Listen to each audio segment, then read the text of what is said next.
Okay, James, we have the car in a week in California. We have to agree on how we say it on video. I say Hyundai. You say Hyundai, yeah. And you say Hyundai. Hyundai. Yeah. What is it? I've tried to adjust. I know, and you keep interchanging them. You have to, okay, you know what? Go back and find out how you say it. To go back to England? Go back to England. Yeah. Find out how you say it. You pick one. Hyundai or Hyundai, okay? Okay. Yeah. Off you go, quickly. Oh, okay.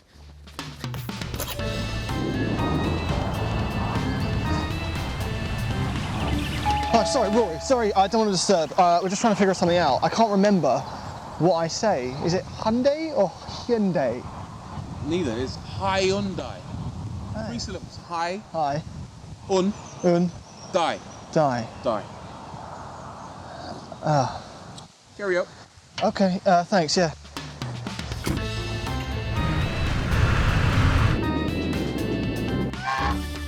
Oh, okay. How'd it go? Wasn't helpful. Okay.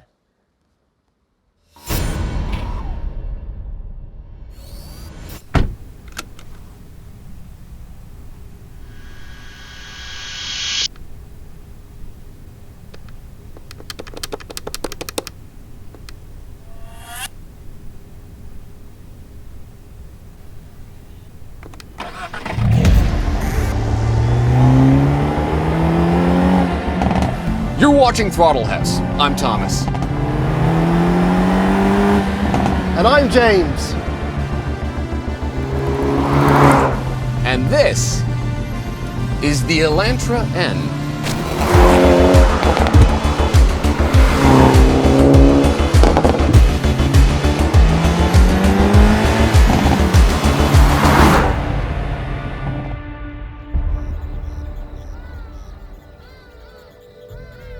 To many people, the Elantra is the equivalent of hotel-provided shampoo. It's not an impassioned choice, but one of economy and convenience. It's just there. But Hyundai have come a long way in recent years, and the competition is no longer head and shoulders above it. Oh my god. Anyway, this is the new Elantra N, which means it's the sportiest one. So, it gets a limited slip differential, beefed up brakes, stiffer suspension, sport bucket seats, and more. It's also the first N to come with Michelin Pilot Sport 4S tires as standard. And yet, still true to its Elantra-ness, it undercuts its competitors. This manual one that we have today is just over $37,000 Canadian, fully optioned. So, is it the screaming deal that it appears to be on paper? Let's find out. If you're new to Throttle House, we do car reviews, track tests, and quite a lot of messing around. So subscribe and hit the bell.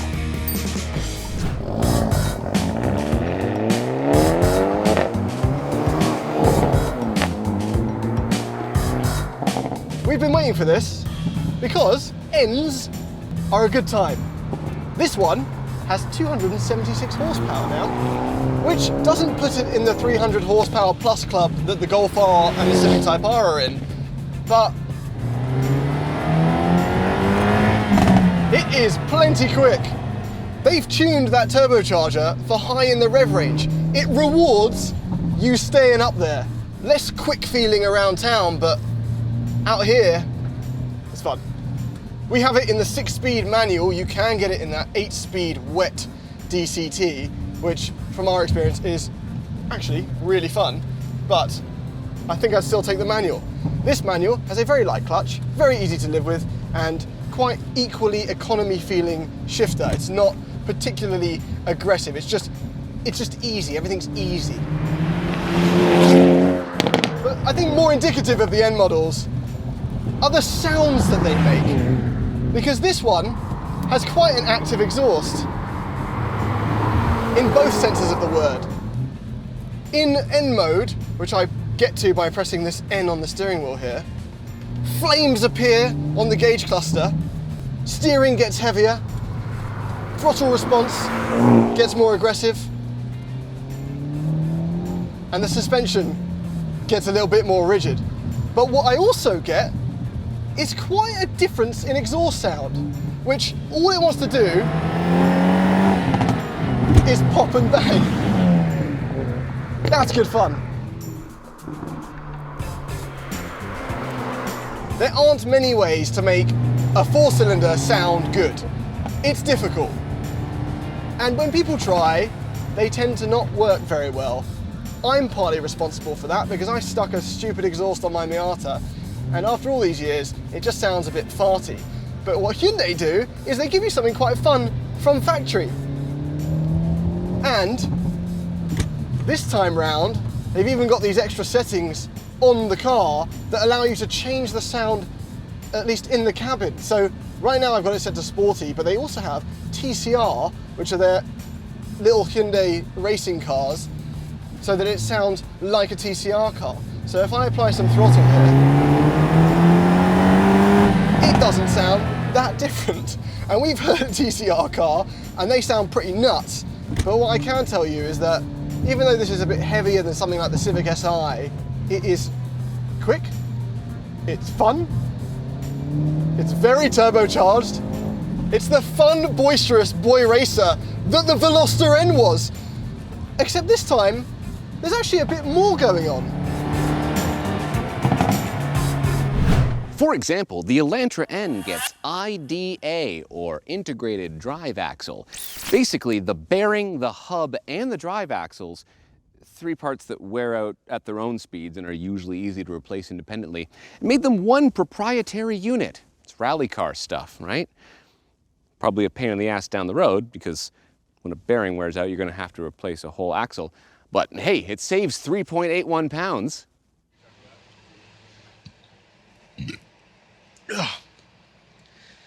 Okay, so I just ate 4 pounds of food at In-N-Out, and yeah, I have regrets.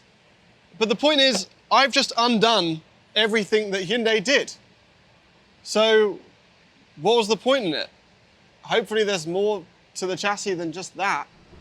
James is taking a bit of creative license there, because Hyundai's talking about unsprung mass. James is sprung. Not because a girl just walked in with an itty-bitty waist and a round thing in his face, but because he's on top of his suspension. Anyway, lots of the things that Hyundai have done have been in the name of improving the handling of this car. And it worked, because turns in sharply, it feels stiff and flat in the corners, and it doesn't shake itself to death like the Veloster N did, even though I'm in full N mode right now. If I drop it down into just sport mode, it's even more compliant and still quite sharp. And I also have a custom N where I can select everything individually. But I find the way this car drives to be quite exciting. Limited slip differential up front, very, very important piece of tech. For those of you that didn't know, the LSD makes a huge difference on a front-wheel drive car with torque like this. So I can just plant my foot going around corners like this, and it just puts the power down. It doesn't spin that inside wheel. The absence of that is why we said the Sonata N-Line was an almost performance sedan. We were just in a WRX on this road, and that car did these corners, but it just kinda did them. This one's doing them with a big smile on its face, and incidentally, a smile on mine. Because for me, the biggest thing in a car like this is engagement. How do you make it engaging? Steering is usually the answer, and Hyundai has done the steering very, very well in this. It gets very heavy in N mode, but it's not the weight that I like. It's the way that the weight builds. As I load those front tires up, front tires being PS4S's, by the way, it's a pretty serious tire for a car like this. Tons and tons of grip out here. But as I load the tires up, I feel the weight build in the steering. The more weight I put over the front, the heavier the steering gets, which means I'm feeling the weight transfer in the corners through the steering wheel. That's awesome. That doesn't happen in almost any modern car. So it makes the act of diving in and out of corners on a canyon road like this physically fun for me, because I'm feeling the weight move around the car. I'm feeling where the grip is. I'm feeling the slip start to happen. And then I'm using the torque and the differential like this to rock it out of the corners. It honestly is fun. I really enjoy driving this car. I really enjoy it. And Hyundai has given you a huge menu to choose from here. I would go so far as to say is that it's a little bit too complicated. There's maybe too many different ways to adjust the sound and the suspension and the whole thing, right? I didn't really need that. I just needed it to be quick and sharp and not too stiff with good steering, and I'm happy. Thankfully, I'm just gonna click this N button, put it in N mode, and enjoy the rest of this canyon, as you were.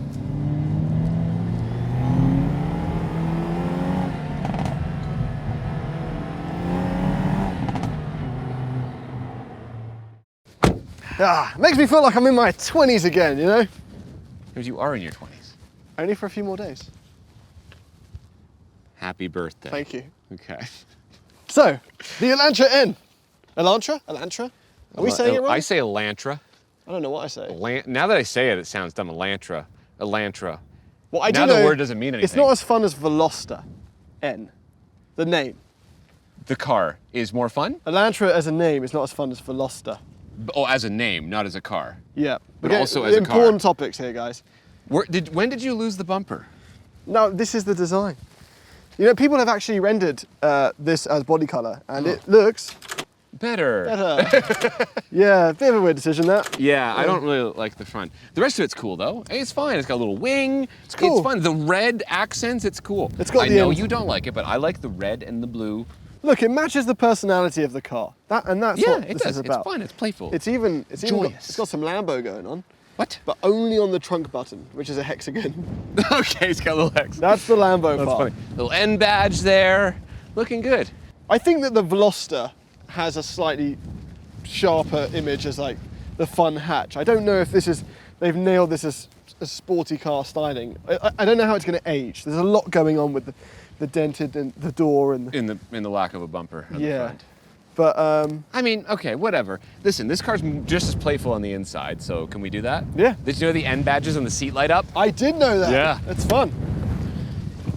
Okay. And you know what else in terms of N badging that's interesting? Okay, what? There's a full N decal. Oh, yeah. On the carpet. Like a proper like steel decal. Yeah, just like one from the back. They just had an extra. I don't think I've ever seen that before. Surplus of. It's a spare. It's a spare, so if you lose that one. Yeah, if a jealous Civic Si owner rips it off. The enemy. Yeah, right. Oh, speaking about the back, we forgot to mention, you can see the bracing.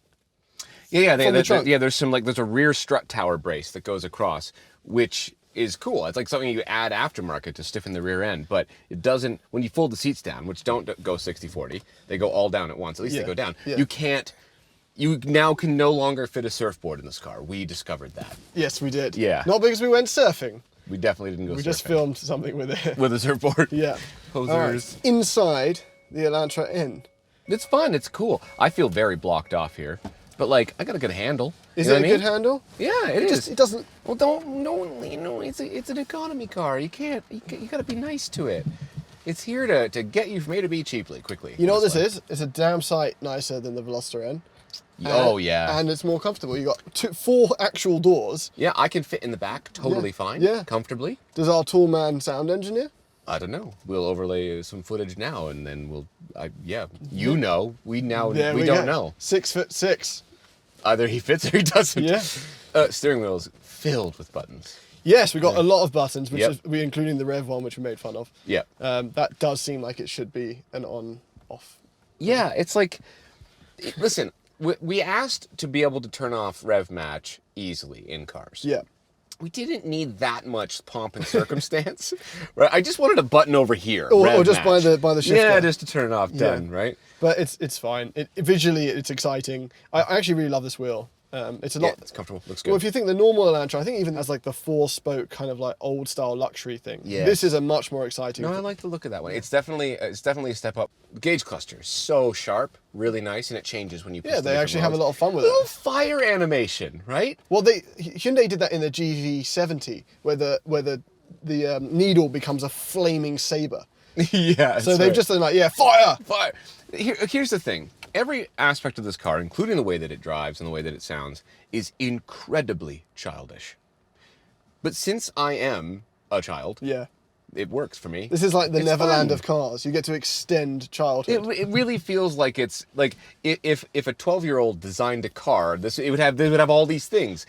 Put fire in the cage cluster, right? Make the exhaust go pop and bang. Apparently, all the 12-year-olds you know sound like mice. But yeah, the exhaust as well, as you said. Seats.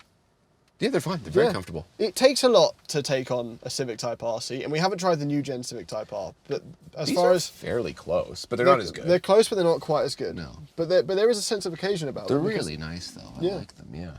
The N lights up. I like that. Like the M cars, the new M3, M4, the M3. The M and the N Yeah. and N and M too close together. They should have picked P.